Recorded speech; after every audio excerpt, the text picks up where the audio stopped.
Magtanan na lang kaya tayo. Ha? Umalis na lang tayo dito. Ganon, at least hindi niya tayo maiistorbo. Saan tayo pupunta? Sumama ka sa akin pauwi sa probinsya namin. Kaya lang naman kita pinagbabawalan. Dahil alam kong mali ang taong iniibig mo. Isang mortal na kaaway ng mga aswang ang manggagamot. Kung naging matalino ka lang sana sa pagpili ng lalaki, hindi mo ito mararanasan!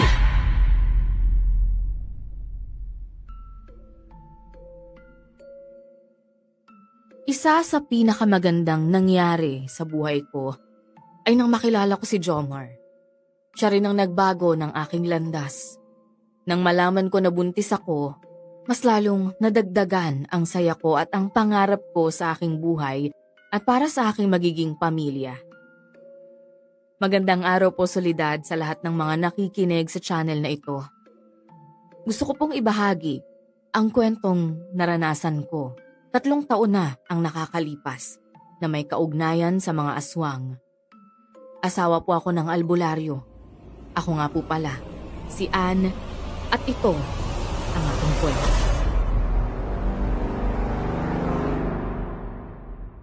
Bago ko simulan ng storya, huwag kalimutang mag-subscribe bilang suporta sa ating channel. Ann, nasabi mo na ba sa pamilya mo yung tungkol sa pagdadalang tao mo? Hindi pa nga eh. Medyo kinakabahan ako na sabihin kay tatay. Kung okay lang sana sa'yo, sabay nating sabihin sa kanya para parehas nating makita at malaman kung ano yung reaksyon niya. Di ba nga sabi mo stricto yung tatay mo? Kaya medyo, alam mo na, natatakot din ako sa kanya eh. Pananagutan naman kita eh. Sana lang talaga matanggap niya ako para sa'yo. Sige na kasi. Samahan mo na lang akong ipagtapat kay tatay yung tungkol sa pagbubuntis ko. Kapag hindi mo ako sinamahan, magtatampo ako. Oo naman, sasamahan naman kita. Saka wala rin naman siyang magagawa dahil magkakaanak na tayo eh. Kahit ano pa yung tatay mo, handa akong harapin siya.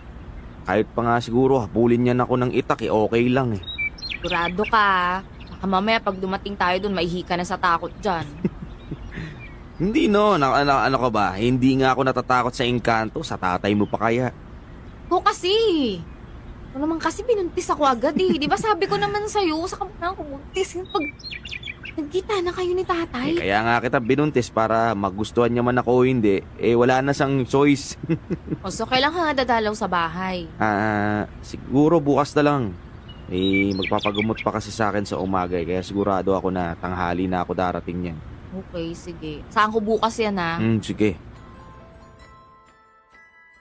Hinintay ko si Jomar sa bahay ng mga araw na yon. Hindi mawala ang kaba at takot ko sa magiging reaksyon ni tatay pag nalaman niyang buntis ako. Maya-maya pa, nakita ko na si Jomar na bumaba ng tricycle dun mismo sa harap ng bahay namin, kaya agad akong lumabas at sinalubong siya. Kanina ka pa ba naghihintay? Hindi naman. Sabi mo naman mga tanghali ka darating, kaya okay lang. Sige. Nasaan yung tatay mo? Andun sa loob, naliligo pa yata eh. Banggit mo ba sa kanya na darating ka ko ngayon? Hindi eh. Basta bahala na kung ma-surprise siya sa pagdating mo. Basta. Ann, sino ba yung kausap mo riyan? Tay, may bisita po kasi tayo. Sino naman yung... Teka, sino tong lalaking to? Tay, kalma lang tay, si Jomar ho. Boyfriend ko. Magandang araw po, tito. Kanina magandang araw ko.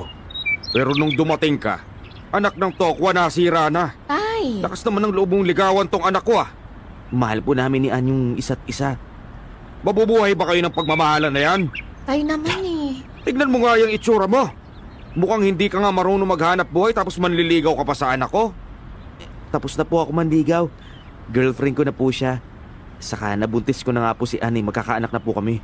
Ano? Ano? Buntis? Walang iya ka talagang babae ka. Nagpabuntis ka sa lalaking hindi mo man lang pinapakilala sa akin nung una. Wala ka talagang utang na loob.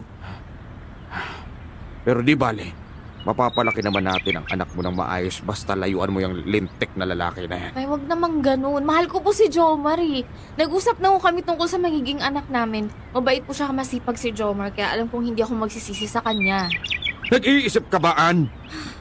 Hindi pwedeng magustuhan niyang lalaki na yan. Napakaraming lalaki dyan na may gusto sa'yo at maayos ang buhay, pero dito ka pa talaga nagpabuntis sa lalaki na to. Ay naman eh. Nasa tamang edad naman na ako eh. Hayaan niyo na ako sa gusto kong mangyari at magdesisyon para sa sarili ko. Paalisin mo yung lalaki na yan dahil kung hindi baka mapatay ko yan. Hindi mo ako masisisihan. Galit na tinalikuran kami ni tatay kaya nagkatingi na naman kami ni Jomar. Hinatid ko siya sa labas ng bahay at agad siyang umalis. Hanggang makalipas ang ilang araw, dumalaw ako ulit sa inuupahan niyang apartment. O Ann, ba't parang namumugto yung mga mata mo? Di ka pa tinigilan ng tatay mo? Hindi eh. Sabi niya kasi sa akin pag daw makita niya na magkasama tayo. Baka mamaya may magawa siya sa'yo eh.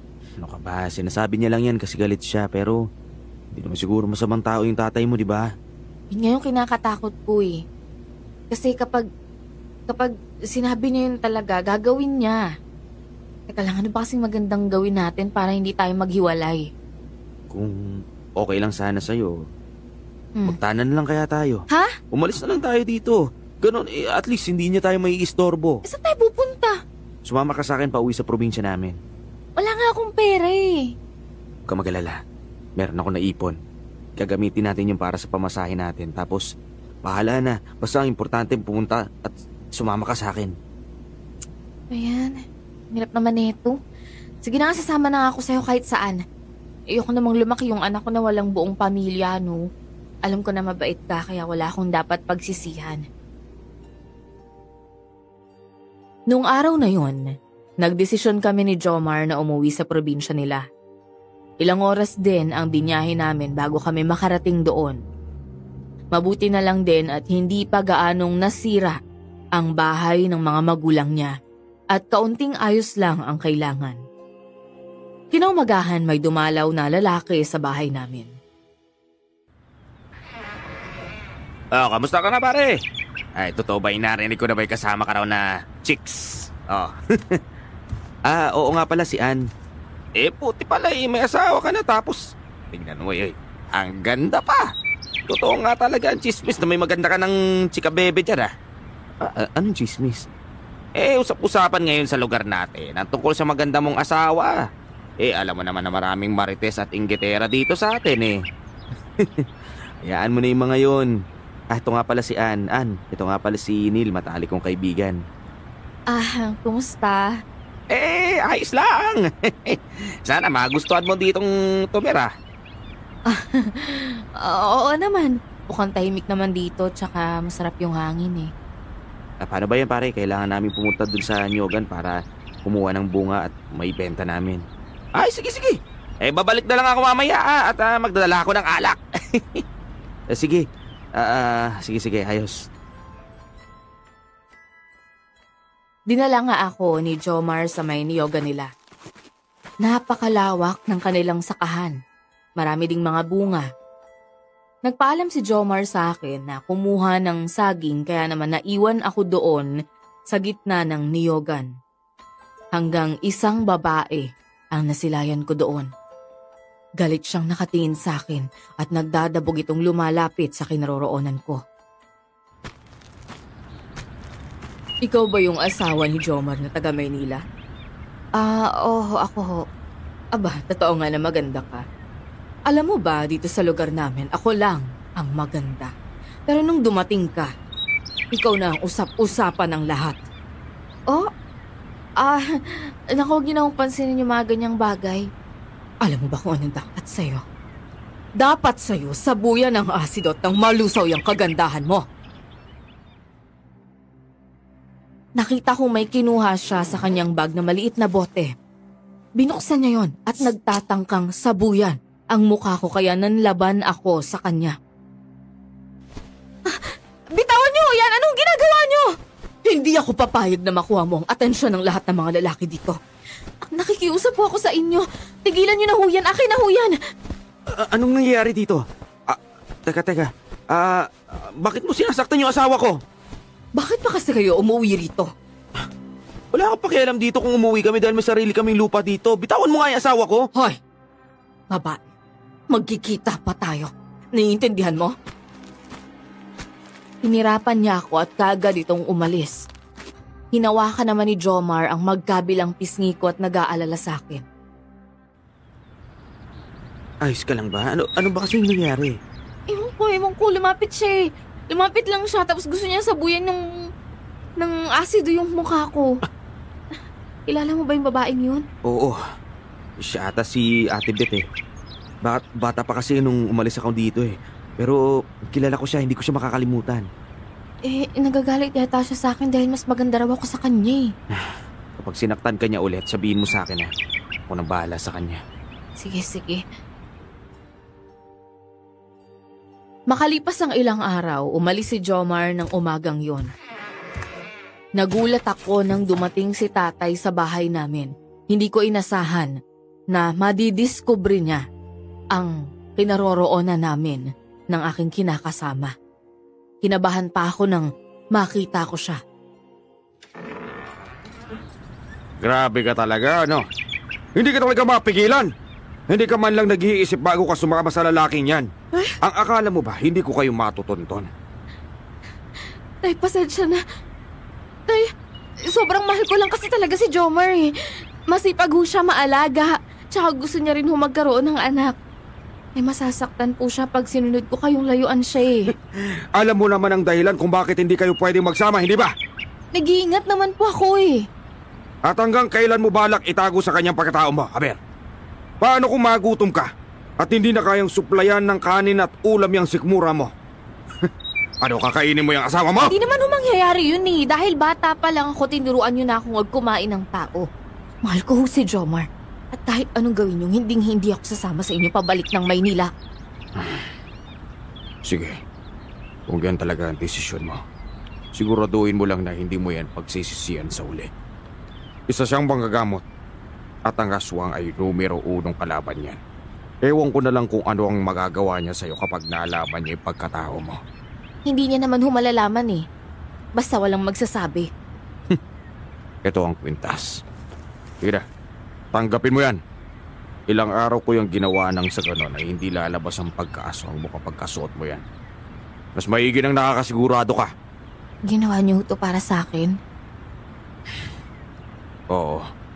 Masakit man pero oo. Dahil nakikita ko na hindi rin naman magbabago yung desisyon mo eh. Dito na rin ako titira. May nakita akong paupahan na medyo malapit lang dito. Muna akong pigilan dahil gusto kitang bantayan. Maraming salamat, Totay. Kaya lang naman kita pinagbabawalan. Dahil alam kong mali ang taong iniibig mo. Isang mortal na kaaway ng mga aswang ang manggagamot. Tapos, yung pa talaga ang nakabuntis sa'yo. Sensya na kayo, Tay. Niyakap ko naman si tatay ng mga oras na yon. Sinuot ko ang kwintas na binigay niya. Ang buong akala ko talaga nung una, isusumpa niya ako pero napatawad niya rin naman ako. Pagkatapos naming mag-usap, umuwi na rin si tatay. Dilim na nang makarating si Jomar sa bahay at naikwento ko nga sa kanyang tungkol sa pagdating ni tatay. Paano naman niya natuntun yung lugar na to? Hindi ko alam. Malay ko. Nagulat nga ako nung dumating siya eh. Akala ko pipilitin niya akong umuwi o di kaya sasaktan niya ako para umuwi ako at sumama sa kanya. Pero hindi niya naman ginawa. Napatawad na ako ni tatay at isa pa, dito na rin siya nakatira.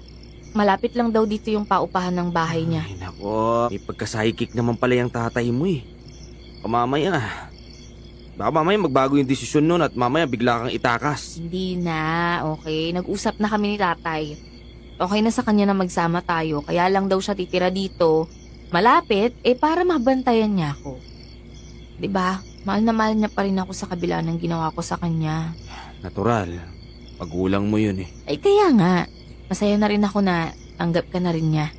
Sana nga talaga magkasundo kami ng tatay mo. Habang nag-uusap kami, may narinig kaming sumigaw na babae sa labas ng bahay namin. Lumabas naman kaming mag-asawa para malaman kung sino yon. Ito ang babaeng muntik nang magsaboy sa akin ng asido. Ano po bang kailangan ninyo, Ate Beth? Pwede po bang huwag kayong mag-iskandalo dito?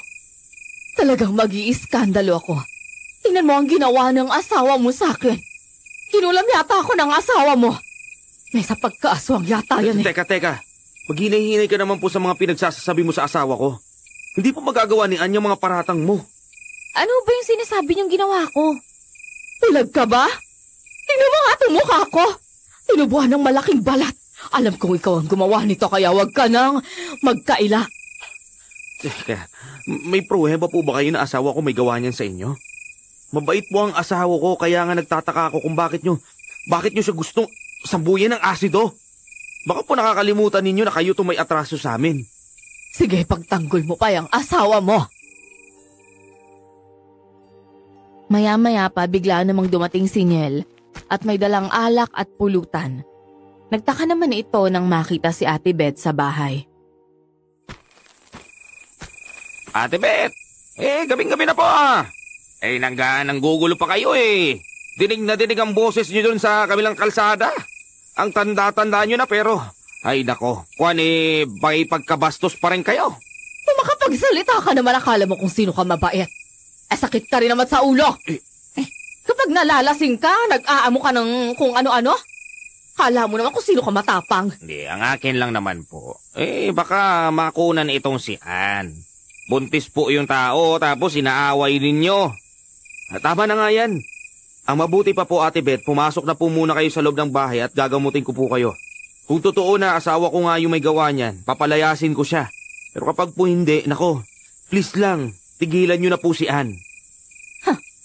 Patandaan ko yung sinabi mo. Ang sabihin mo, magpapagamot ka naman talaga. Naaway mo pa yung asawa ng tao, wala namang ginagawa sa'yo. Hindi naman siya pinansin ni Ate Beth. Kaagad na ginamot ni Jomar ang babae at maya-maya pa nalaman na nila ang dahilan kung bakit nagkaroon ng balat na itim ang mukha niya. Oh, ito po Malinaw na hindi po si Ann ang dahilan kung bakit nagkaroon kayo ng balat kundi isang duwende. Sabihin nyo nga, meron po bang punso sa inyo? Oo. Nandun sa likod ng bahay ko. Hindi man ako naniniwala na may duwendeng nakatira doon.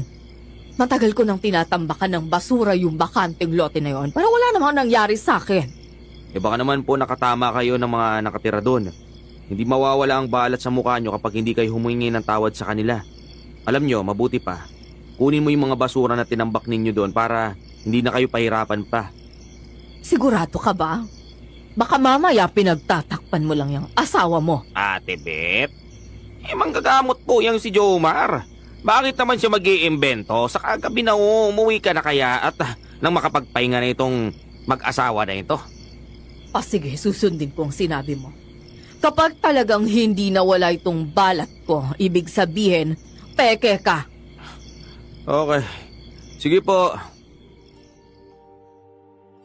Nakahinga naman kami ng maluwag nang makaalis na ang supladang ginang. Dahil doon, nag-umpisa na si Niel at Jomar na mag-inuman.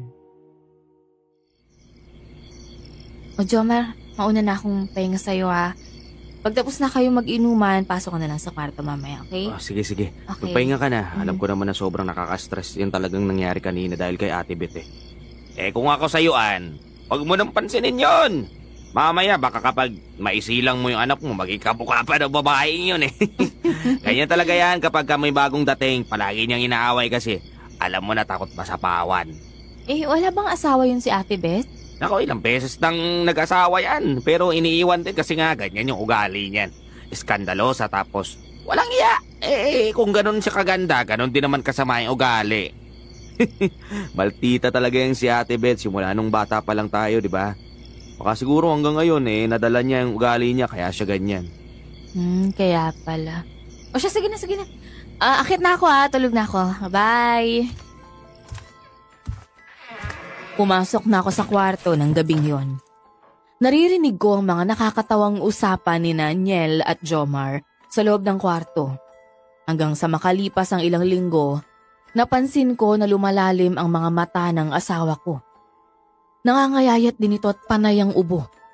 Naisipan ko siyang dalhin sa doktor pero ayon sa mga ito, normal naman daw at wala silang nakitang sakit ng asawa ko.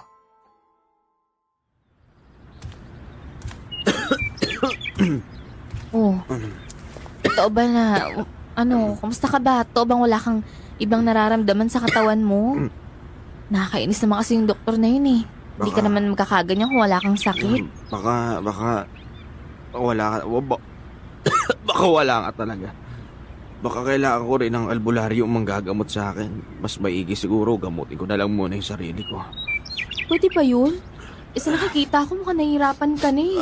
Baka mamaya mapano kapag ginamit mo pa yung lakas mo sa panggagamot sa sarili mo. Hindi yan. Subukan ko lang naman eh.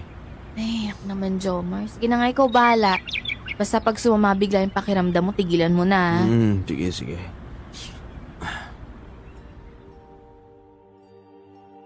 Nagsimula naman itong gamutin ang sarili niya pero nung nasa kalagitnaan na, nakita ko na may tumulong dugo sa kanyang ilong. Sabay din na natumba ito at nawalan ng malay. Nagkataon namang dumating si Niel sa amin. Jomar! Jomar, ayos ka lang ba?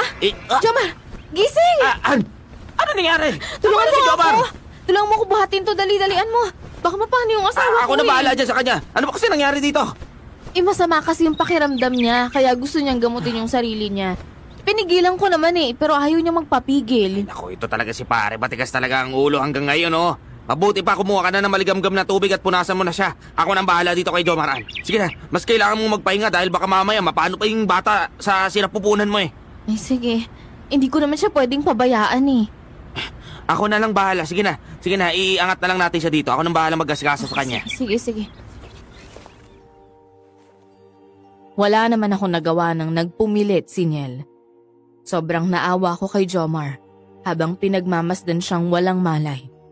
Ilang minuto rin bago ito nagising.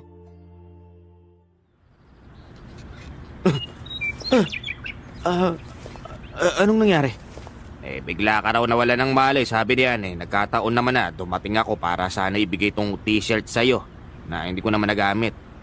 Ikaw naman kasi, sabi ko sa'yo huwag mong pilitin yung sarili mo kung hindi mo nga kaya eh. Hindi ka naman nakikinig eh. Kaya ko naman. Kaso nga lang, bigla lang ako nahilo at di ko alam kung ano yung nangyari. Pare, kailangan mo na magpahinga. Sa tingin ko, di mo na rin ata kaya manggamot pa eh. Alam mo, ang mabuti pa, papupuntahin ko na lang dito yung matandang mangtatawas. Baka sakali makatulong sa'yo. Hindi, huwag na pare. Ako, kaya naman sa'yo maabala ka pa. Sa akin ka ba talaga naya? Ay nako, yung magkababata tayo no? Sige na Niel, papuntahin mo dito yung mangtatawas nung sa ganun malaman natin kung napano ba itong si Jomar. Sige. Hanggang sa makalipas ang ilang araw, hindi pa rin dumarating ang mangtatawas. May oras na maayos naman ang pakiramdam ni Jomar pero may oras talaga na halos mamatay siya sa kakaubo at may dugo nang lumalabas sa bibig niya. Nakakatakot pero hindi ako nawawala ng pag-asa na gagaling siya. Panay rin ang dalaw ni Niel sa amin para magdala ng gulay o kahit anong pagkain dahil hindi kayang magtrabaho ni Jomar. Maraming salamat talaga Niel nagkaroon si Jomar ng kaibigan na kagaya mo. Pasensya na kung pati ikaw nadadamay dito. Wala naman na kasi kaming ibang matatakbuhan eh. Ano ka ba naman, Ann? Okay lang yan. Alam mo naman na parang kapatid ko na to si Jomar. Saka wala akong ibang hangad kundi ang gumaling siya. Nang sa ganun makapagtrabaho na ulit itong kaibigan ko. Kaya nga siguro dapat na talaga akong lumapit kay tatay para humingi ng tulong. Wag! Nakakaya sa tatay mo. Baka sabihin nun, bago pa nga lang tayo nagsasama, nagiging pabigat na ako kagad eh. Wala naman tayong choice eh. Kailangan natin ng tulong ni tatay tsaka hindi niya ako matitiis. Alam ko yun. Tungkol pala dun sa nagtatawas na matanda. Hindi pa raw siya makakapunta ngayon dahil marami pang nagpapagamot sa kanya. Simula kasi itong nagkasakit si Jomar dun sa kanya lumalapit ang lahat ng mga tao. Kaya siya magkakaroon ng libreng oras? Ang sabi niya sa akin, baka linggo. Mabuti naman kung ganun. Lumipas pa ang mga araw. Lumapit na nga ako kay tatay. Nagtaka naman ito nang makita niya akong problemado. Mabuti naman at dumalaw ka sa akin dito. Ano naman ba problema? Parang mabigat yan dinadala mo. Ay si Jomar nagkasakit. Hindi niya kayang magtrabaho dahil nangangayayat na rin siya. Kaya ito, nagpunta ako dito para humingi ng tulong. Oh, bakit naman nagkasakit yung asawa mo? Hindi ko nga ho alam biglaan kasi. O siya, marami akong bigas dito. Kaya hatid na rin kita kung dun sa inyo. Gusto ko rin naman makakita yung si Jomar. Sige, maraming salamat po Na makabalik ako ng bahay, kasama ko na si tatay. Naabutan ko rin doon yung matandang babae na ginagamot si Jomar. Kasama rin ito si Niel. An, nako, mabuti naman at dumating na kayo. Kanina pa nagsisimulang manggamot itong si Aling Toyang eh. Pasensya na talaga, iha. Hindi ko kayang gamutin ang asawa mo. Isang malakas na aswang ang gumawa nito sa kanya, kaya hindi ko siya magagamot. Ay magtatawas lang naman ako at ginagawa ko lang ay para malaman ang dahilan kung bakit nagkakasakit ang isang tao. Isang aswang huwing gumawa nito kay Jomar? Oo, iha. Isang aswang na may galit sa asawa mo. Kung hindi ako magkakamali, maaaring may nagawa ang asawa mo sa aswang na yun at gumaganti siya. Sige po, maraming salamat po sa paggagamot niyo sa akin. Nalaman ko na rin po yung dahilan kung bakit ako nagkakaganito. Aalis na ako, may mga gagamutin pa ako. Yel, yatid mo nga ako, iho. Ay, opo, ay. An, hatid ko lang to si Aling Toyang ha. Sige. Nang makaalis na ang mga ito, kitang-kita ko ang lungkot sa mga mata ni Jomar. Tila nawawalan siya ng pag-asa na gumaling kaya lumapit ako sa kanya para pagaanin ang loob niya. Paano kung sakaling mamatay na ako? Pag-aasawa ka pa ba ulit?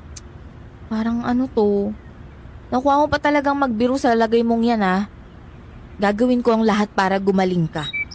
Ilang buwan na lang din naman sisilang ko na yung anak natin Kaya nga nakakalungkot lang naisipan na kung kailan na malapit na tayo magkaanak saka pa ako nagkaganito. Naging inutil at walang pakinabang. Hoy, ano ka ba? Hindi ka inutil. Hayaan mo't kapag nanganak na ako nang bahalang maghanap buhay para sa atin. Aba, hindi naman ako makakapayag na gawin mo yun, anak. Tay? Kaya ka nga nag-asawa para may katuwang ka ba? Hindi para maghanap buhay ka para lang mabuhay mo yung lalaki na yan. Tay naman, nakikita niyo naman yung kalagayan ni Jomar, di ba? Bahala siya sa buhay niya basta kapag nanganak ka na at hindi pa siya gumaling, mapipilitan akong daling ka sa Maynila. Mahigpit na hinawakan ni Jomar ang mga kamay ko. Ngumiti ako. Sabay iling bilang tugon na kahit anong mangyari ay hindi ako sasama kay tatay. Sinundan ko naman si tatay sa labas ng bahay at may sumagi sa isipan ko na mga katanungan. Grabe naman ho kayo kung makapagsalita sa harap ni Jomar. Hindi niyo man lang ho naisip na baka masaktan siya, lalo na may sakit pa yung tao Bakit? Kasalanan ko ba nagkasakit ang taong yan? Hindi ko naman ho kayo pinagbibintangan Pero, tay, wala naman siguro kayong kinalaman sa nangyari sa asawa ko, di ba? Huwag mo nga akong pagbintanganan. Tay naman Ay, hinay-hinay lang, hindi naman kayo pinagbibintangan Ang pinagtataka ko lang kasi, yung sinabi nung mangtatawas, na isang malakas na aswang yung gumawa nun sa kanya. At bilang anak nyo, alam ko kung anong magagawa nyo. Huwag mo akong pagbintangan. Umalis si tatay sa bahay ng galit. Ayoko naman sanang pagbintangan siya pero hindi ko maiwasan. Hanggang sumapit ang gabi. Mahimbing na natutulog si Jomar. May narinig akong kumalabog sa kusina kaya pumunta ako doon. Nakita ko ang nilalang na aswang. Alam na alam ko yon dahil parehas lang din kami. Nang makita niya ako, sumalakay siya. Tinanggal ko yung kwintas ko para magpalit anyo bilang aswang. Ann! Ano nangyayari dyan? Hindi ako sumagot sa kanya. Nagising siya dahil sa mga ingay na nagagawa namin ng kapwa ko aswang. Narinig ko ang yabag ni Jomar. Papunta siya sa kinaroroonan namin. Tumakas naman ang aswang nang makita ang hawak ni Jomar. Nabuntot pagi. Kaya yun din ang ginawa ko. Pumunta muna ako kay tatay at sinabi sa kanya ang nangyari. Yan na nga bang kinakatakot ko Ang malaman ng asawa mo, yung pagkatao mo. Kailangan kong gawin yun para maprotektahan yung sarili ko. Pag hindi ako nagpalit anyo bilang aswang kanina, mamaya mapatay kami ng apo mo. O sige, paano mo ipapaliwanag kay Jomar na umalis ka sa bahay ninyo nang hindi nagpapaalam? Di ko rin alam kung... Ewan ko tayo, basta. Ayaw ko nga munang isipin. Ang gusto kong isipin kung sino yung aswang na yun. Bukod sa atin, may aswang pang nakatira dito. Malakas ang kutob ko na sila ang may kasalanan sa mga nangyayaring ganyan kay Joba. Natahimik ako. Doon ko lang napagtanto na baka nga wala talagang kinalaman si tatay sa nangyari sa asawa ko. Kinaumagahan, maagang nagtungo si Jomar sa bahay ni tatay at hinanap ako. Dito ka lang pala. Bakit ka man lang umalis at hindi ka man lang nagsabi sa akin? Ang akala ko, umalis na talaga kayo at iniwan mo ko. Kaba, hindi ko naman magagawa yun, no? Pasensya ka na, sumama kasi yung pakiramdam ko. Ayaw naman kitang istorbuhin kasi nga nagpapahinga ka rin. Kaya umalis na lang ako para pumunta dito. Sige, tara na nga, umuwi na tayo. Sige. Tay, mauna na ho kami ni Jomar, O sige, mag-iingat kayo. Oy, ayaw kong mababalitaan na may mangyayaring masama sa anak ko, Jomar. Opo, pasensya na po sa istorbo. Hindi naman nagtanong sa akin si Jomar kung ba't umalis ako nung gabing yun. Hanggang nagtakip silim na. Napadungaw ako sa may bintana. Napansin ko ang matandang lalaki na nakatingin sa akin, kaya tinitigan ko rin siya. An, isara mo na yung mga bintana at gabi na. Mamaya baka sugurin pa tayo ng aswang dito eh. Ay nako, alam mo, takot lang ng mga yun na sumugod. Magaling ka kayang albularyo. Alam mo, kagabi, may nakita akong dalawang aswang na nag-aaway sa kusina. Nang makita naman ako ng isa sa mga yon, bigla silang tumakas eh. Pasensya ka na wala ako dito kagabi Buti walang nangyari sa'yo. Hindi, sige, okay lang. Naiintindihan ko naman eh. Nang mag-umaga na, bumisita si Niel sa bahay. Lumabas ako para magwalis sa bakuran. Hinayaan ko lang sila na mag-usap. Nakalimutan ko naman yung dustpan sa loob kaya binalikan ko ito at narinig ko ang usapan nila. Nag-aalala lang talaga ako sa'yo, pare. Manmanan mo naman yung mga kilos ng asawa mo kasi parang hindi tama eh. Ano ba talaga ang ibig mong sabihin? Alam mo, ilang beses mo nang sinasabi sa akin yan pero wala ka namang pinapaliwanag na dahilan. Ay, basta. Ayoko na lang mapahama ka talaga. Saka, panalangin ko na lang sana na gumaling ka ba nang sa gayon makabalik ka na sa panggagamot. Maraming kababayan natin ang nangangailangan sa'yo eh. Kaya nga sana talaga gumaling na ako. Nahawa na rin kasi ako sa asawa ko eh. Basta, palagi mong tatandaan ang sinabi ko sa'yo. Huwag mong itiwala ang sarili mo sa biyenan at sa asawa mo. Tumikhim ako at nang makita ko ni Niel, nagpaalam itong umuwi agad. Ngumiti lang ako kay Jomar at bumalik sa bakuran para ipagpatuloy ang pagwawalis. Bigla namang nakita ko ang matandang lalaki sa labas ng gate. Mukhang tinatawag niya ako kaya lumapit ako.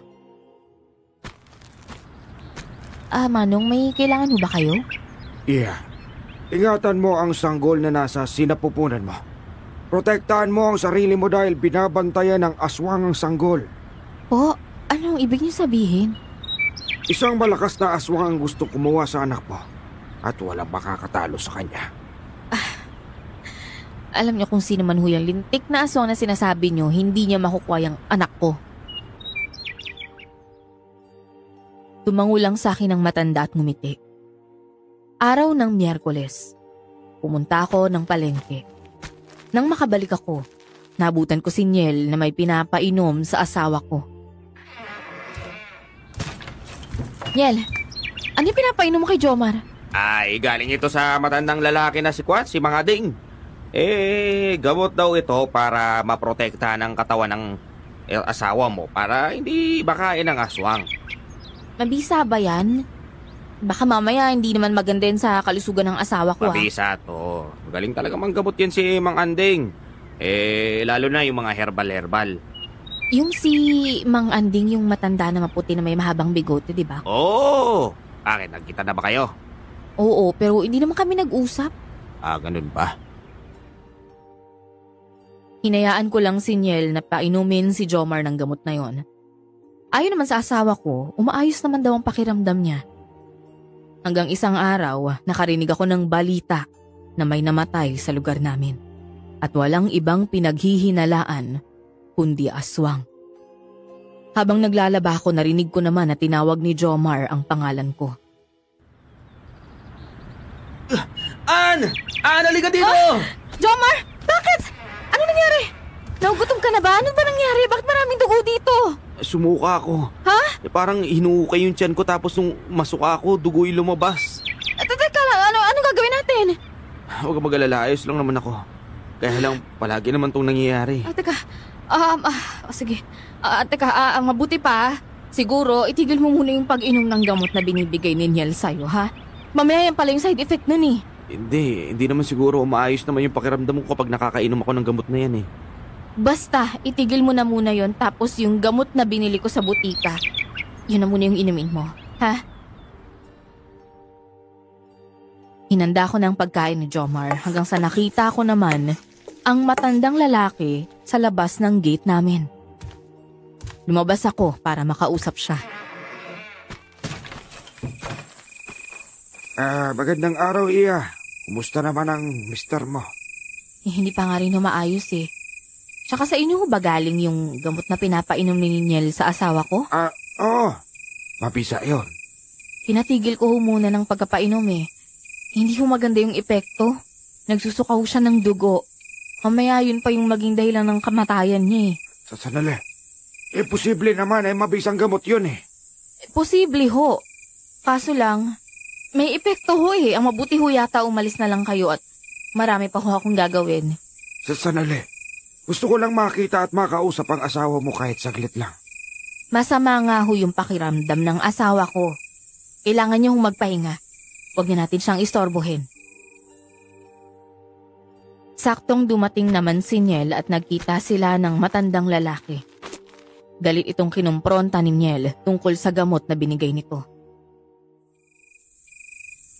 Ang sabi niyo sa akin, mabisa yung gamot na binigay niyo sa kaibigan ko pero, tingnan niyo anong nangyari. Mas lalo pa po siyang nagkasakit. Anak nang, nagtiwala pa man din ako sa inyo pero anong ginawa ninyo? Niloko niyo lang ako. Hindi totoo yan. Mabisa ang gamot na yun para gumaling si Jomar. Ilang araw kong pinag-aralan na gawin yun, kaya napaka-imposible na hindi yun umepekto. Alam nyo, umalis na lang po kayo at wag na kayong magpakita sa akin dahil baka mamaya ano pa yung magawa ko sa inyo eh. Parang awa niyo na humang Anding, wag na ho kayong tumulong para gumaling yung asawa ko. Magpapaliwanag ako Totoo ang sinabi ko na mabisa yung gamot na yon. Tama na kayo. Alam nyo, tatamaan kayo sa akin kapag hindi pa kayo umalis. Natakot naman ang matanda sa sinabi ni Niel kaya umalis na ito. Sinundan pa namin ang tingin ng matanda pero panay ang lingon nito sa amin. Ay naku, alam mo, salamat dumating ka. Walang anuman. Kung sakaling guluhin ka ulit ng matandang yun, sabihan mo lang ako ha. Niel, narinig ko pala yung usapan niyo ni Jomar nung nakaraan. Alam mo, hindi kasi magandang bibigyan mo ng isipin yung asawa ko eh. Tungkol sa akin, kasi narinig ko tungkol sa akin yun eh. Kung gusto mo talagang makatulong, tulungan mo lang siya na walang sinasabi na nakakadagdag sa poproblemahin niya, ha? Kasi pasensya na talaga. Ayos lang. Pero pag inulit mo pa, yun lang. Hindi ko alam kung mapapatawad kita. Napayuko naman si Niel dahil sa sinabi ko. Hanggang sa mga ilang gabi pa, pansin ko na panay pa rin ang balik ng matandang lalaki sa labas ng bahay namin. Lumapit na ako kay tatay para humingi ng tulong tungkol sa matanda. Kaya hindi ko kayang pabayaan ka dito dahil alam kong ito ang mangyayari sa buhay mo eh. Naglakas loob akong sundan ka dahil sobrang hirap ng buhay na pinili mo. Tay, malakas ang kutob ko na may masamang balak sa amin yung matandang yun eh. Kung di lang dahil kay Jomar, matagal ko na talagang nilabanan yung matandang yun. Huwag kang magpadalos-dalos, Ann. Hindi maganda ang kalalabasan kapag nakakagawa ka ng desisyon dahil sa init ng ulo mo. Lalo kung isa siyang aswang kagaya natin. Tiyak akong malakas din ito. Kaya nga ho eh. Pero malakas din naman ako tay eh. Isa kayong aswang na gabunan at isang aswang na bangkila naman ng nanay ko. May lakas akong labanan ng kahit na anong uri ng aswang. Kung sana aswang din ang napangasawa mo. Baka sakali may laban ka pa pero tao tong si Jomar at isa pang manggagamot. Nang pauwi na ako galing sa bahay ni tatay, nakasalubong ko naman si Ate Beth. Nandun pa rin ang balat na itim sa mukha niya at kumakalat na nga ito. Iniwasan ko siya dahil ayoko ng gulo pero siya naman ang unang pumansin sa akin. Ann, kamusta ka na? Matagal-tagal na tayong hindi nagkikita. Kaya nga ho eh, marami din ho kasi akong ginagawa sa bahay eh. Si Jomar, ayos na ba? Wala pa rin po eh, ganun pa rin. Nakahiga pa rin po at palaging masama yung pakiramdam. Pasensya ka na sa mga nangyari. Tinatanggap ko naman ang pagkakamali ko eh. Alam ko na rin na hindi ikaw ang may kagagawa nito. Nagpatawas ako at ang sabi ni Aling Toyang, matandang lalaki ang gumawa nito. Yung matandang lalaki? Oo, nag-away kasi kaming dalawa bago ako natubuan ng ganito. Ann, patawarin mo ko sa mga nagawa ko sa'yo.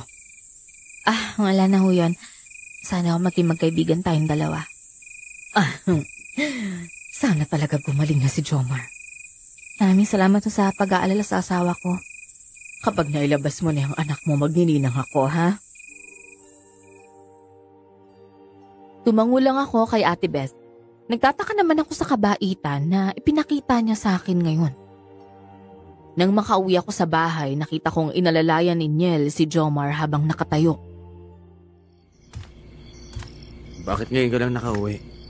Kanina pa sana kaso nagkita kami doon ni Ate Beth sa daan eh. Oh, teka, inaway ka na naman ba niya? Hindi. Bigla nga siyang bumait eh. Ganon? Parang himala naman yun ah. Kaya nga eh, nagtataka nga rin ako eh, pero ayun, sinakyan ko lang. Bakit ka naman inalalayan itong si Niel? Nagbanyo kasi ako. Mabuti na lang dumating siya. Ganun ba? Hindi ka pa naman siguro uwi, Niel, di ba? Di pa naman. Bakit? Wala na kasi kaming panggatong ni Jomar eh. So sanang kumuha dun sa kakahuyan. Pero kung okay lang, pwede bang samahan mo muna siya dito? Ay, sige. Ayos lang. Mag-iingat ka doon ha. Baka mamaya mapano ka. Pasensya ka na ha. Masyado na talaga akong pabigat sa'yo eh. Ano ka ba? Asawa kita eh. Natural, magtutulungan tayo. Huwag mo nang isipin yun. Magpahinga ka lang dito ha. Hintayin mo na makalabas yung anak natin. Sure ako, isa siya sa makakatulong na gumaling ka kagad. Tama. O basta bumalik ka kagad ha. Sige. Dinala ko ang itak namin at nagdala rin ako ng sako papunta doon sa kakahuyan. Habang pinapasok ko ang mga panggatong na nakuha ko sa loob ng sako, namataan ko ang matandang lalaki na nakamasid sa akin. Hindi niyo ba talaga ako titigilan? Huwag niyo nang hintaying magalit ako dahil hindi niyo magugustuhan ang gagawin ko.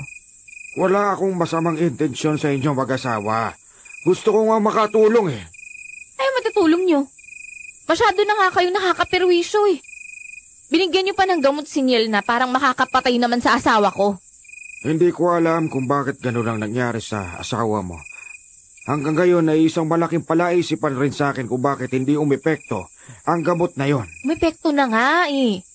Yun nga ho yung epekto eh. Sumuka nga siya ng dugo. Ano bang gusto niyong epekto? Mabilis kong tinalikuran ang matandang lalaki at nagulat ako nang may tinakip siya sa ulo ko. May mabangong amoy ang nasa loob nun pero nakakahilo. Hanggang sa hindi ko na lang namalayan ang sumunod na nangyari. Nagising akong nakatali habang nakaupo.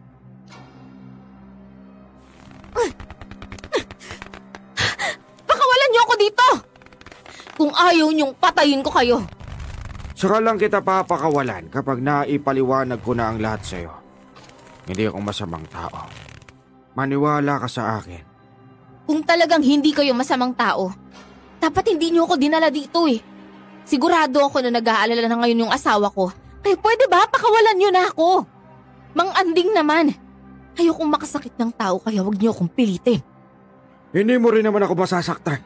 Hanggat suot mo ang kwintas na yan. Hindi ka magiging aswang, hindi ba kapag nasa laig mo pa yan? Ano niyo nalaman ng tungkol sa bagay na yan? Ang kwintas na suot mo ay tanging mga aswang lamang ang pwedeng magmay-ari niyan. Alam na alam ko yan dahil manggagamot ako. At isa pa, manggagamot lang din ang pwedeng gumawa niyan at magbigay sa'yo. Kung alam niyo na pala na aswang ako, lapit pa rin kayo ng lapit sa akin. Dahil alam ko na hindi ka masamang aswang. Mabuti kang aswang. Kaya nga gusto kong matulungan si Jomar na gumaling. Alam ko na isang aswang din ang gumawa niyon kay Jomar at malakas din siya. Gusto niyang mapatay ang asawa mo. Yan nga rin yung sinabi sa akin nung matanda nung tinawas niya si Jomar eh. At tiyak akong isang lalaking aswang ang gumawa nun sa kanya. Ano ho? Maniwala ka sa akin. Epektibo ang gamot na to. Kung gusto mong mabuhay na matagal ang asawa mo, tanggapin mo ito. Ang aswang na yon ay may lihim na galit sa asawa mo. E paano naman ho ko nakakasiguro na wala nga kayong balak na masama sa asawa ko? Pinakita niya sa akin ang gamit niya sa panggagamot. Nandun din ang mga kagamitan niya na makakapatay sa mga aswang kagaya ng kay Jomar. Sapat na yon para malaman ko na hindi siya aswang. Sapat na ba itong pinakita ko sa'yo para malaman mong hindi ako masamang tao? Sige, natanggapin ko yung gamot na binibigay niyo. Pero sa oras na tinrider niyo ko, sisingilin ko kayo. Ngumiti at tumango pa sa akin ng matanda. Dinala ko ang gamot na binigay sa akin ni Mang Anding. Nang makarating ako sa bahay, nabutan ko pa rin si Niel. Gulat na gulat naman ito nang makita ako. Oh, bakit ngayon ka lang nakauwi? Alam mo, sobrang nag-aalala na si Jomar sa'yo kanina. Nakatulog na nga siya kakahintay sa'yo eh. Pasensya na, naligaw kasi ako dun sa kakahuyan eh. Sa sobrang pag-aalala namin sa'yo, pumunta pa kami dun sa tatay mo para hanapin ka. Ano sabi ni tatay? Ay ayun, sinamahan kami pabalik dito. Ang sabi niya, uuwi ka naman daw, kaya dito na lang daw kami magantay sa bahay. Sige, pupuntahan ko lang si Jomar kay na tatay. Naabutan ko sa kwarto namin na binabantayan ni tatay si Jomar. Ginising ko naman ang asawa ko at niyakap ito. Saan ka ba ka na nagsususuotan? Alam mo bang sobra ako nag-aalala sa'yo? Sorry talaga kung di ako nakabalik agad. Nakatulog lang si Jomar sa kakaiyak sa sobrang pag-aalala sa'yo. Nagmukhang kawawa nga eh. Sa susunod naman kasi, huwag kang aalis na mag-isa sa bahay dahil baka mamaya hindi ka na makauwi ng buhay. Naligaw kasi ako kanina dun eh.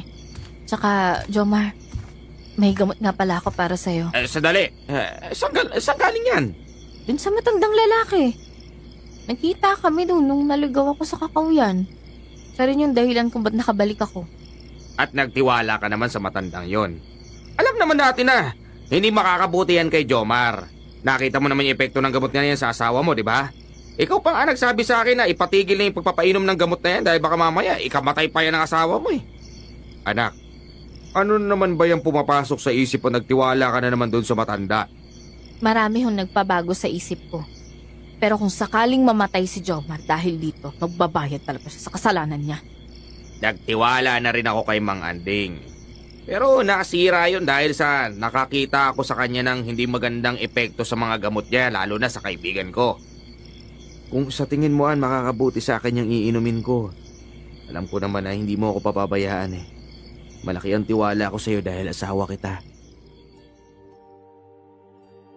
Ngumiti ako sa kanya at pinainom ang gamot na yon tapos bumalik ito sa paghiga.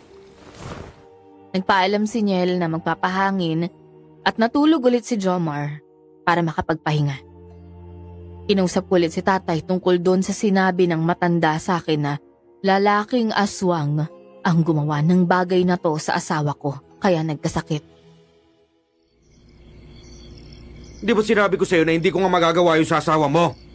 Sino pa hubang aswang dito na lalaki? Kayo lang naman ah. At Alam ko naggalit kayo kay Jomar dahil tinanan niya ako. Nung wala pa kayo dito, hindi naman siya nagkasakit eh. Nagkagulo lang naman lahat nung dumating na kayo. Meron ding nambibiktima ng mga tao, kaya sino kaya yung gumawa nun kung hindi kayo? Alam mo, masyado mo na akong pinararatangan, anak. Sobrang sakit to para sa akin at ikaw mismong anak ko pa ang pinag-iisipan ako ng masama. Ayoko rin naman hong isipin yun eh. Tay, pag talaga nalaman ko na may kinalaman kayo dito, ay, magkalimutan na ho tayo. Mahal na mahal ko ho kayo at mahal ko rin ang asawa ko. At alam ko naman na labag kayo dun eh. Yung una, labag ako. Oo. Pero nitong huli, nakita ko naman na talagang masaya ka kaya hinayaan na lang kita. Ano ba talagang dahilan at sinundan nyo kami rito? Dahil gusto kong makita na maayos ang kalagayan mo. Gusto kitang makita at maprotektahan kung sakaling may mangyaring hindi maganda. Ayoko naman yung sarili ko ah. Hindi ko ho kailangan ng pagbabantay nyo. Nasa tamang edad na ho ako. Kaya kung pwede, hayaan nyo na kami. Paulit-ulit ka sa sinasabi mo. Wala nga akong kinalaman sa nangyayari sa asawa mo. Napatigil kami sa pagtatalo nang biglang dumungaw si Niel sa pintuan. Pumunot pa ang noo nito nang mapansin ang tensyon sa pagitan namin. Mukhang nag-aaway yata kayong dalawa. Ano po bang problema dito, Tito Joel? Wala lang ito, Neil. Meron lang kaming hindi pagkakaintindihan ng anak ko. Siya mauna na ako, ha? Kung sakaling kailangan mo ako, pumunta ka na lang sa akin. Hindi ko alam kung lalapit pa ako sa inyo. Mali ka ng pinaghihinalaan. Hindi ako gagawa ng bagay na alam kong masasaktan kita. Anak kita, kaya gusto lang din kitang protektahan. Gusto kong makita kang masaya. Ewan patay. Gusto ko namang maniwala eh. Pero hindi ko alam kung totoo yung sinasabi niyo sa akin. Hindi na umimik si Itay at umalis na to. Bigla namang hinawakan ni Niel ang balikat ko at hinaplos yun. Nakaramdam ako ng pagkailang pero inisip ko na lang na pinapakalma lang niya ako. Kung ano man yung hindi nyo pagkakaintindihan ng tatay mo, nako, alam ko na maaayos nyo rin yan. Sana nga. Wala na akong ibang hangad kundi gumaling si Jomar. Kahit sino naman may awa naman ng Diyos. Hindi niya pababayaan si Jomar, lalo na't mabait naman ito. O basta, lagi niyong tatandaan, nandito lang ako para sa inyong mag-asawa. Salamat sa lahat ha. Salamat sa mga ginawa mo para sa asawa ko. Hindi ko kayo pababayaan, ano ba? Kahit anong mangyari, hindi ko kayo iiwan. Saka nga pala, matanong ko lang. Paano naman kayo nagkita nung matanda doon sa kakahuyan? Basta bigla siya lumitaw dun eh. Sigurado ka bang wala siyang ibang ginawa sa'yo? Wala. Ikaw naman kung makapag-alala ka parang asawa kita. Hindi naman. Syempre naging malapit ka na rin sa akin. Saka gusto ko na maging ninong sa anak ninyo ni Jomar. Sige, pag nailabas ko yung anak ko, sana magaling na si Jomar. Gagaling din siya. Dahil alam niyang marami tayong umaasa sa kanya at nakasuporta sa kanya. Bigla niya akong niyakap. Ramdam ko rin ang paghalik ni Niel sa ulo ko kaya malakas ko siyang tinulak. Pasensya ka na. Nadala lang ako sa sitwasyon. Asawa ko lang ang pwedeng humalik sa ulo ko. Alam ko naman na concern ka eh. Pero magkaroon ka naman ng limitasyon sa paglapit at paghawak sa akin. Pasensya na, hindi na mauulit. Talagang hindi na mauulit. Dahil kapag inulit mo pa yan, isusumbong kita kay Jomar. Hindi ko alam kung dapat ba akong matuwa sa pinapakitang concern ni Niel o dapat ba akong mailang. Maya-maya pa, nagpaalam na itong umuwi. Sinundan ko siya at nakita ko itong nakipagkita sa matandang babae.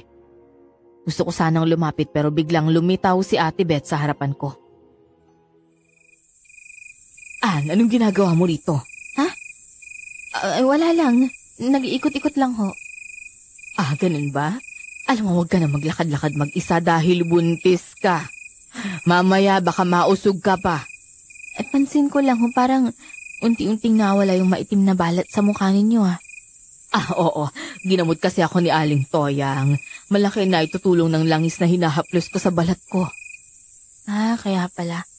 Talagang magaling mo siyang mangtawas, ano? Oo. Teka, ba't hindi ka pa umuuwi? Gusto ko sanang dumalaw sa inyo eh. Ano naman yung gagawin niyo dun? Kakamustahin ko lang sana si Jomar. Sige ho, sumama kayo sa akin. Sinulyapan ko si Aling Toyang at Niel, pero nawala na rin naman ang mga ito. Dinala ko si Ate Beth sa bahay at nag-usap sila ni Jomar. Umalis din ang babae pagkatapos mag-usap. Kinaumagahan, dumating ulit si Niel sa bahay. Nasa kusina ako ng mga oras na yon.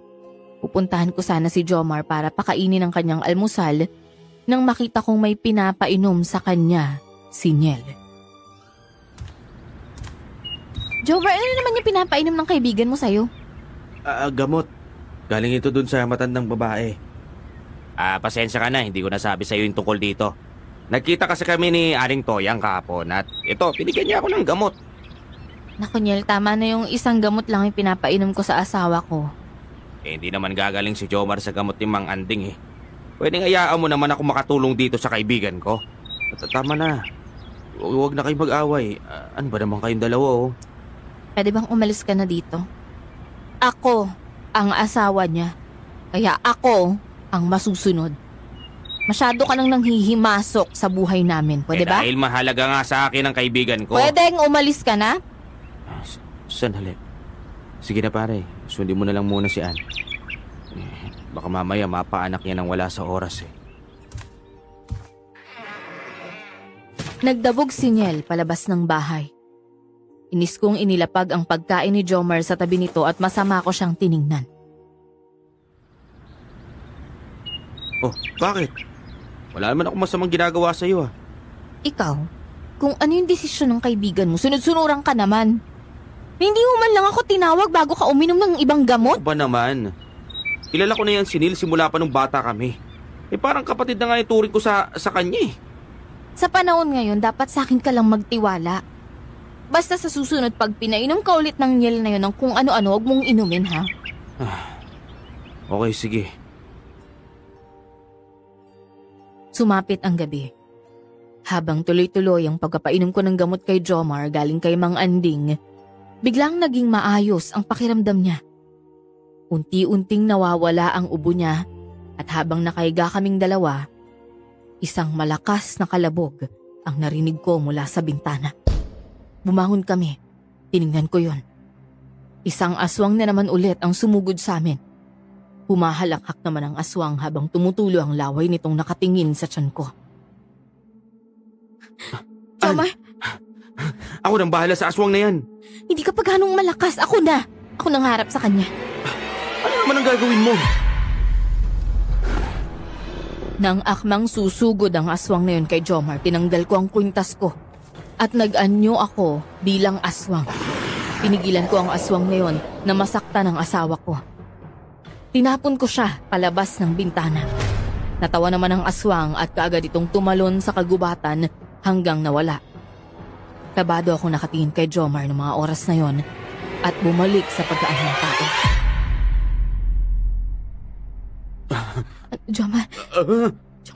Jomar, pasensya ka na. Pasensya ka na kung tinago ko sa'yo yung pagkatao ko. Gusto lang kitang protektahan laban sa masamang aswang na harimundo na yon. May plano ka bang sabihin sa akin na pagkatao mo gusto mo itong itago habang buhay? Hindi. Ayokong malaman mo yung pagkatao ko dahil alam ko iiwan mo ko eh. Pagkalaban tayo dahil manggagamot ka kaya tinago ko na lang lahat. Kaya ako nawala nung gabing sinalaki ka ng aswang dito dahil nilabanan ko siya. Naging aswang din ako. Para hindi mo malaman ang pagkatao ko, tumakas ako at pumunta sa bahay ni tatay. Mahal kita. Kahit aswang ka. Matagal ko nang hinihintay na sabihin mo sa akin ang totoo mong pagkatao. Nagpapanggap lang ako na walang alam. Pero alam ko na may kakaiba sa'yo simula pa lang nung una. Isa akong aswang na bangkilan kaya ako maganda. Si tatay naman ay gabunan. Pero kung alam mo na palang may kakaiba sa akin, ba't hindi mo ako iniwan? Dahil alam ko nagbago ka para sa akin. Kahit na isa rin naman ako manggagamot, sumugal ka pa rin sa akin. Matagal ko nang alam na aswang kaan. At mahal kita kahit ganon. Hindi masama yung loob mo dahil tinago ko sa'yo? Hindi. Noon pa lang alam ko na kaya bakit sasama yung loob ko. Alam mo, nagpapasalamat nga ako dahil nagkaroon ako ng asawa na kagaya mo eh. Kagaya mo na isusugal ang lahat para sa akin. Napayakap ako kay Jomar ng mga oras na yon. Dumating naman si tatay sa bahay namin. Gusto ko sana siyang itaboy pero nakiusap pa sa akin si Jomar na hayaan na lang ito. Pasensya na sa istorbo. Namiss ko lang itong anak ko kaya gusto kong makita. Ay, ano ba kailangan niyo? Huwag mo nang awayin si Tito Joel. Wala siyang kinalaman sa nangyari sa akin. Ang totoo niyan, hindi ba talaga lumala yung sakit ko eh. Nag-usap rin kami ng matandang lalaki nang hindi mo alam. Meron kami na pagkasunduan. Ano ka mo? Ibig sabihin, pinagkaisahan niyo kong tatlo? Hindi naman sa ganun, anak. Sa totoo niyan, una naming kinutuban na aswang ay ang babaeng may inggit sa'yo na si Beth. Pero napatunayan namin na hindi naman pala. Tapos kay Maong Anding, yung matandang babae naman hindi pa siya siguradong aswang yun pero malakas ang kutob niyang isa ito mangkukulam. Maya-maya lang darating na rin si Mang Anding para malusob natin yung mga totoong masamang aswang. Napag-alaman ko kasi na isang aswang pala si Neil. Isang beses na akala niya tulog ako. Binulong niya sa akin na darating daw ang araw na mapupunta ka sa kanya kaya doon ako nagduda. Sabi ko na nga ba, hayop na yun. Totoo pala yung kutob ko na may pagtingin sa akin yun eh. O talagang papatay sa kanya pag nagkita kami. Sigurado ako na ang aswang na nakalaban mo kanina ay si Neil yun. Hindi ka man lang niya nilabanan dahil gusto niyang mabuko ko yung pagkatao mo. Ang hindi niya alam, patagal ko nang alam na isa kang aswang. Ayaw naman sa nalaman ko. Magtiyain pala talagang batandang yon at saka si Neil. Pinagkaisahan pala tayo ng mga aswang na yon. Ang hindi nila alam, nakaplano na rin kaming tatlo kung paano mabubuko ang pagkatao nila. Maya-maya pa dumating na talaga yung matandang lalaki. Napailing na lang ako sa kanila at hindi ko akalain na naglilihim sila sa akin ng ganun. O paano? Huli na ba ako sa usapan? Tamang-tama lang yung pagdating nyo, Mang Anding. Nakasimula pa lang namin. Ang hindi alam ni Neil, na sa tuwing pinapainom niya sa akin ang laso na yon ay sinusuka ko kaya hindi umiepekto sa akin. Nawawalang hiya talaga kayo? Bakit hindi nyo sinasabi sa akin yung mga plano na yan? May ganyan na pala kayong plano? Umpisa pa lang? Pinagmukha nyo naman akong tanga dito? Dahil hindi pa kami nakakasigurado kung tama nga ang mga hinala namin. Napag-alaman ko na ang gamot na binibigay ko kay Neil ay para ipainom kay Jomar ay pinapalitan niya ng lason. Nang sa ganoon ay mapatay niya itong asawa mo. Hindi ko naman akalain na ang tatay mo pala ang pinaghinalaan mo na gumawa ng mga bagay na to sa asawa mo. May iba pa ba, ha? Ano pa? May iba pa bang bagay na hindi ko alam? Ang kwintas na binigay ng tatay mo sa iyo, galing din sa akin yan. Nilihim lang namin ang lahat sa iyo. Nag-usap kami ng tatay mo bago pa man kayo nagkita. Ang kwintas na yan ay makapangyarihan. Mapipigil niya ng paglabas ng pagkaaswang mo. Kaya pala Mang Anding, sabi niyo sa akin sa manggagamot galing ang kwintas na to. Sa asawa ko naman pala talaga galing. Oo, iya. At pasensya ka na. Sila naman ang nakiusap sa akin na itago ko ang lahat. Kami ng tatay mo ang nag-uusap ng palihim at pinapaabot niya lang sa asawa mo kung ano ang plano namin. Isang aswang na haribondon si Neil. Kaya malakas siya. Ako ang bahalang humarap sa kanya pagka nagkataon. Kailangan natin siyang mapatay ngayong gabi para matapos na ang panggugulo niya sa inyo. Paano naman natin gagawin yun? Wala nga tayong alam kung saan yung pugad ng mga yun. Alam ko kung saan sila nakatira. Ano pang hinihintay mo, Apo? Tumayo ka na riyan. Tapos na ang pagpapanggap no na may sakit ka. Huling-huli na natin itong si Neil na siya ang dahilan kung bakit ka nagkakasakit noon. Sandali. Apo? Ano bang ginawa ni Neil para magkasakit si Jomar? Pinakain niya si Jomar ng laman loob ng tao. Hindi para yang gawin kundi para patayin. Sa totoo nga ang narinig mo. Apo ko itong si Jomar. Ha? Pasensya ka na ulit sa mga sinisekreto namin, ha? Alam mo, nakakainis ka. Malapit na kitang kainin. Tama na yan. Susugurin na namin si Neil. At huwag ka nang sumamaan. Malapit ka ng mga anak. Delikado na ito para sa bata. Tay, kaya ko to. Gusto kong makatulong at isa pa, malaki ang atraso ng lalaking yan sa akin eh. Kailangan ako talaga yung makapatay sa kanya. Pareho lang naman kaming malakas kaya lalabanan ko siya kahit anong mangyari. Hindi ako papayag na may masamang mangyari sa'yo. Huwag ka nang sumama. Anumang oras, ilalabas mo na yung anak natin. Baka mamaya doon ka pa manganak eh.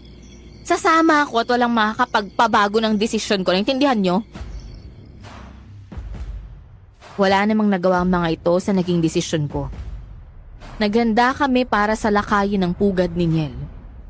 Si Mang Andy nga nagturo sa amin kung saan sila nakatira at nagulat ako nang makita na dun sila naninirahan sa kuweba.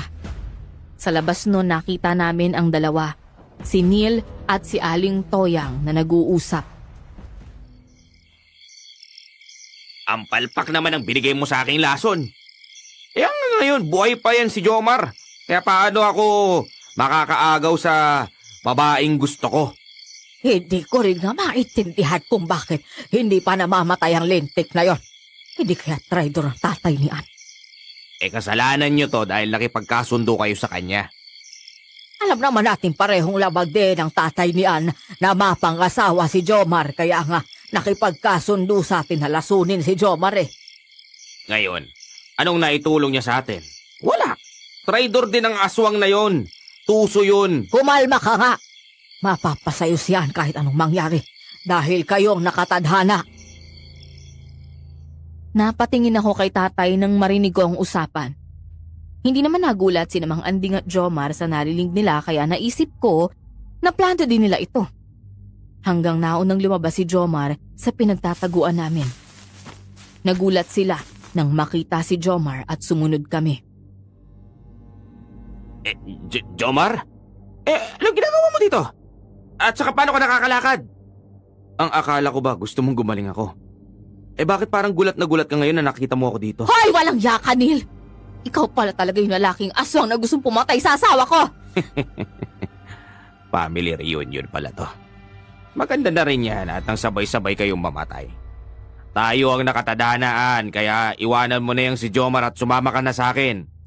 Isa siyang normal na tao at hindi ka nababagay para sa kanya. Kahit anong gawin mo, hindi mo pa rin matatakasan na aswang ka at darating ang panahon na maghahanap ka ng manloob ng tao. Binago ko ang sarili ko para sa asawa ko. At hindi ikaw ang magiging dahilan para maghiwalay kami.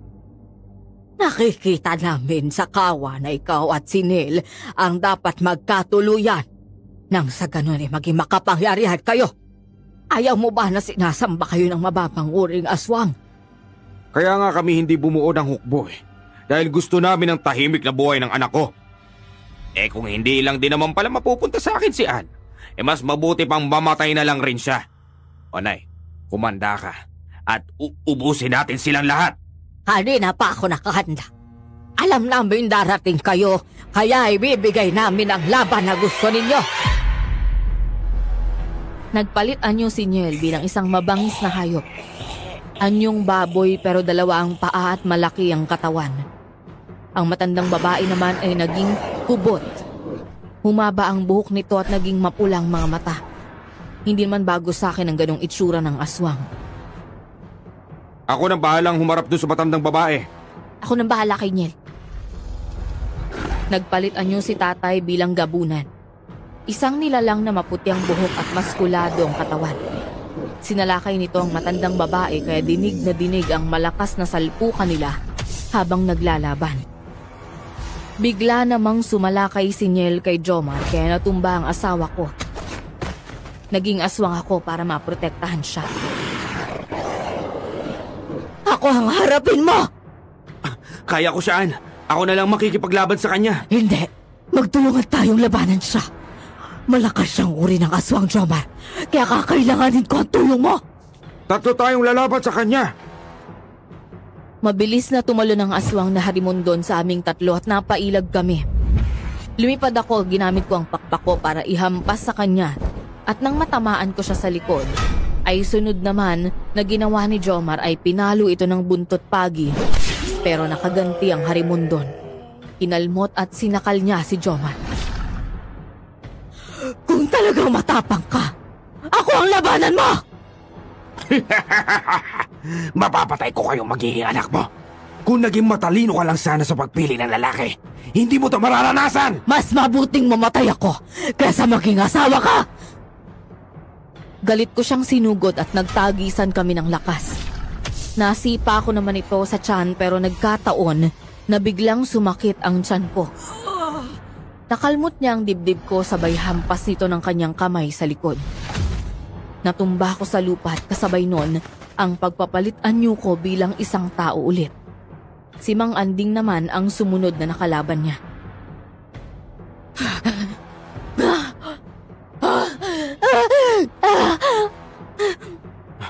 Ayos ka lang ba, Ann? Umihilab ang tiyan ko, Jomar. Panganganak na ako! Sabi ko naman sa'yo, dapat naiwan ka na lang doon sa bahay. Hindi pwedeng mga naka dito. Hanggang hindi pa natin sila napapatay. Lai, baka mamaya, paano yung anak natin dito eh? Kailangan mayroon kang gamit na panlaban sa aswang, Jomar. Gamitin mo yung punyal na may metal. Mabilis na mamatay ang aswang sa ganon, kahit gaano pa kalakas. Sige. Tutulungan ko lang si Lolo Anding para mapatay siya. Tumakbo si Jomar sa kinaroroonan ni Mang Anding at Niel na naglalaban. Sabay nilang inatake ang aswang pero nakaya pa rin ang aswang na ilagan nito. Hanggang nakita ko ang asin at bawang sa bag ni Jomar. Pinilit kong mahawakan yon para isaboy kay Niel. Napasigaw pa ako nang dumampi sa kamay ko ang asin at bawang pero kinaya ko. Nalapnos ang kamay ko kaya dinilaan ko yun na mapawi agad ang hapdi. Saksakin mo na siya ng punyel, Jomar! Ito na ang katapusan mo, Niel! Tignan natin kung mapapatay niya ako! Sinugod ni Jomar ng punyal si Niel pero hindi niya ito nasaksak dahil tumalon siya papunta sa likod ni Jomar. Nang makita kong humanda siya para dukutin ang puso ni Jomar, mula sa likuran, naging aswang ulit ako at sinalakay si Niel. Naunahan ko siyang gawin yun. Bumulagta ang katawan ni Niel sa lupa habang hawak ko ang puso niya. Mauna na kayong umuwi ni Ann, baka mamaya, ibang anak pa yan dito. Bumutok na ba ang panubigan mo, Iha? Hindi pa. Makakaya mo pa ba? Oo, kaya ko pa. Tulungan niyo si tatay na mapatay ang aswang na kubot. Sige. Nagulat ako nang biglang bumagsak ang katawan ni tatay sa harapan ko. Duguan ito, pero alam kong buhay pa siya. Pareho silang malakas na aswang ni Aling Toyang kaya isa lang sa kanila ang dapat manalo. Nilapitan ko si tatay pero may bagay na pumulupot sa lieg ko. Lahat kayo papatayin ko dahil pinatay niyo ang anak ko! Pakawalan mo ang asawa ko, matanda ka! Isa ka pa! Ikaw na ang susunod ko papatayin kapag mapatay ko ang babaeng ito. Hindi ka magtatagumpay sa masamang binabalak mo. Etong sa'yo! Sinabuyan siya ni Mang Anding ng asin kaya pati ako natamaan. Umungol ako habang hawak ang mukha kong sobrang hapdi. Sunod na nangyari nakita kong pinutol ni Jomar ng punyal ang buhok ni Aling Toyang. Kahit kalbuhin mo pa ako, may kapangyarihan akong mapahaba ang buhok ko. Ganon? Sige, tignan natin kung saan naabot ang kapangyarihan mo. Napahabain ang buhok mo! Hindi ka mananalo sa amin na aswang ka. Mag-isa ka lang at wala na ang anak mong lalaki na magtatanggol sa'yo. 4 ang kapalit na buhay na babawin ko dahil sa pagpatay niyo sa anak ko. Walang yakang matanda ka. Ang tagal mong mamatay! Nagpalit ako bilang aswang kahit sobrang sakit ng tiyan ko. Sinugod ko ito ng buong lakas at hinila ang buhok sa lumipad ako. Tinali ko ang buhok niya sa isang mataas at malaking puno. Wala siyang nagawa kundi patuloy lang na pahabain ang buhok niya para makawala siya. Ngayon mamamatay ka! Hinawakan ko ang gitna ng buhok niya at hinampas ang katawan sa malaking puno. Napaungol itong sunod-sunod hanggang pinahaba ko ang kuko ko at gaya ng ginawa ko kay Niel, dinukot ko ang puso niya. Hinang-hina siyang humiga sa lupa. Ann, kaya mo yan! Lalabas na ang anak natin! Sige, ilabas mo lang! Nandito naman ako para hindi ka pabayaan eh! Marunong ako magpaanak kaya ako na lang bahala dito. Tulungan mo to si Joel. Bilisan mo! Opo! Iire mo lang, Iha. Nakakapagod ang ulo ng sanggol. Buong lakas kong inire ang sanggol na nasa sinapupunan ko. Makalipas ang mahigit kalahating oras, nailabas ko na ito. Tuwang-tuwa ang asawa ko. Bilang isang aswang, hindi ako nanghina kahit nagsilang ako ng sanggol. Kaya lang ako nanghina dahil sa sugat na meron ako at sa lapnos na natamo ko dahil sa asin at bawang. Kagad naman kaming umalis sa lugar na yon at umuwi sa bahay. Maiga ka na dito, Ann. At magluluto na lang ako ng makakain natin. Paano yung sugat mo? Akin na. Madilaan ko nang sa ganun, himilam agad. Ano ka ba? Hindi ako aswang kaya hindi mo ako mapapagaling. Ako nang bahala sa mga sugat ko at unahin mo na munang intindihin yung mga sugat at lapnos mo. Pasensya ka na rin pala kay Lolo ha, pati ikaw natamaan ng asin at bawang na sinaboy niya. Ayun tuloy, nalapnos tuloy yung mukha mo. Ayos lang. Masakit pero gagaling naman to. Sana paglaki ng anak ninyo ay hayaan niyo siyang pumili ng kanyang kapalaran. Kung siya ba ay magiging isang aswang kagaya ng nanay niya o magiging isang manggagamot. Alam ko na isa sa inyo ay susundin niya sa huli. Oo, Tay. Kung ano man ang maging kapalaran niya, sisiguruhin kong hindi siya makakapanakit ng tao. Sa ngayon po, Soledad, 7 taon na ang anak namin ni Jomar. Naging nina nga nito si Ate Beth. Magkaibigan na nga pala kami ngayon. Si tatay naman nasa amin na nakatira at siya ang gumagabay sa amin ni Jomar. Wala namang gulo kahit na isang manggagamot si Jomar at isa kong aswang. Maayos at tahimik ang buhay na meron kami. Hanggang dito na lang po ang kwento ko, Soledad. Maraming salamat at more power sa inyong channel.